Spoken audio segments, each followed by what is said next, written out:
Assalamualaikum warahmatullahi wabarakatuh. Perkenalkan, nama saya Manu Hafiz Ketaren dari Universitas Islam Negeri Sumatera Utara. Di sini saya akan menjelaskan tentang sistem ekonomi Islam. Nah, langsung saja. Adapun sistem ekonomi Islam adalah sistem ekonomi yang berlandaskan nilai-nilai Islam seperti Al-Quran, Sunnah, Hadis, Ijma, dan Qiyas. Sistem ini mengatur kegiatan ekonomi berdasarkan prinsip syariah untuk menciptakan keadilan, kesejahteraan sosial, dan menghindari praktik yang dilarang seperti riba, gharar atau ketidakpastian, dan ikhtiar atau penimbunan. Berikutnya ada prinsip sistem ekonomi Islam.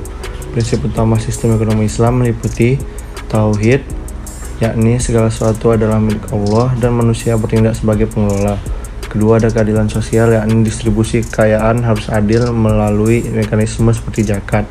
Ketiga, ada larangan riba, yakni menghindari bunga dalam transaksi keuangan. Dan yang terakhir ada tanggung jawab sosial, yakni ekonomi harus mendukung kesejahteraan masyarakat secara kolektif. Nah, berikutnya ada kelembagaan inti dalam sistem ekonomi Islam. Di sini ada banyak sekali contoh-contohnya. Yang pertama ada hak kepemilikan individu, perjanjian akad, kepercayaan, pembagian risiko, perilaku pasar, konsep bekerja, dan konsep harta. Nah, jika teman-teman ingin melihat lebih jelas, teman-teman bisa membaca sendiri ya. Teman-teman tinggal membaca sendiri atau menahan videonya, diberhentikan bentar biar nampak jelas ya. Kalau saya baca nanti kepanjangan videonya. Oke, karena saya takut dimarahi ini, jadi saya bacakan lagi, yaitu kelembagaan inti dalam sistem ekonomi Islam. Kelembagaan inti dalam sistem ekonomi Islam mencakup beberapa komponen fundamental yang sangat terkait yang berfungsi untuk menciptakan keadilan dan kesejahteraan dalam masyarakat. Berikut adalah penjelasan mengenai komponen-komponen tersebut. Yang pertama ada hak kepemilikan individu. Dalam Islam, ekonomi Islam, hak kepemilikan ini diakui tetapi tidak bersifat mutlak. Semua sumber daya dianggap sebagai titipan Allah dan manusia bertanggung jawab untuk mengelola dengan baik. Terdapat berbagai jenis kepemilikan termasuk kepemilikan pribadi, negara, dan campuran yang semuanya harus digunakan untuk kemaslahatan masyarakat. Berikutnya ada perjanjian atau akad. Perjanjian atau akad merupakan dasar dari setiap transaksi dalam ekonomi Islam. Akad harus memenuhi syarat-syarat tertentu agar sah, seperti kejelasan objek transaksi dan kesepakatan antara pihak-pihak yang terlibat. Transaksi yang melibatkan unsur riba, gharar, atau maisir dilarang.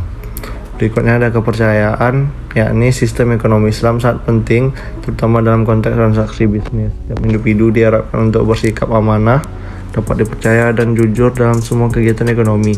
Hal ini menciptakan lingkungan bisnis yang sehat dan mengurangi risiko konflik. Berikutnya ada pembagian risiko. Sistem ekonomi Islam mendorong pembagian risiko antara pihak-pihak yang terlibat dalam suatu transaksi. Misalnya, dalam kontrak musyarakah, semua pihak berkontribusi modal dan berbagi keuntungan serta kerugian sesuai kesepakatan. Ini menciptakan keadilan dan mengurangi beban pada satu pihak saja. Berikutnya ada perilaku pasar. Perilaku pasar dalam ekonomi Islam harus sesuai dengan prinsip-prinsip sejarah. Praktik-praktik yang merugikan atau menipu dilarang, dan pasar diharapkan beroperasi dalam kerangka etika yang tinggi. Pemerintah memiliki peran penting dalam mengatur pasar untuk memastikan tidak ada distorsi.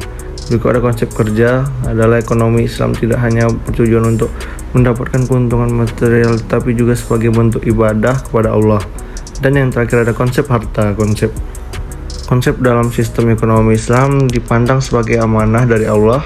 Oleh karena itu, pengelolaan harta harus dilakukan dengan bijaksana, termasuk kewajiban untuk mengeluarkan zakat bagi yang memenuhi syarat. Nah, yang berikutnya ada keadilan ekonomi. Yang pertama ada kesamarataan, kebebasan, kesempatan, dan aksesibilitas masyarakat. Yang kedua ada keadilan dan kejujuran dalam transaksi pertukaran. Dan yang ketiga ada keadilan dan kemerataan yang terdistribusi sesuai dengan prinsip syariah. Nah, adapun yang terakhir yakni peran negara dalam sistem ekonomi Islam. Dalam sistem ekonomi Islam, negara memiliki peran penting untuk menciptakan keadilan, kesejahteraan, dan keberlanjutan ekonomi. Contohnya meliputi menciptakan kehidupan sosial yang teratur, menjaga kesetaraan kesempatan, menjaga keselarasan di pasar, dan merancang kegiatan ekonomi yang spesifik. Nah, teman-teman, itu dia adalah hasil dari presentasi saya yang menjelaskan tentang sistem ekonomi Islam. Lebih dan kurang saya mohon maaf. Ubur-ubur ikan lele. Sampai jumpa lagi, Le. Assalamualaikum warahmatullahi wabarakatuh.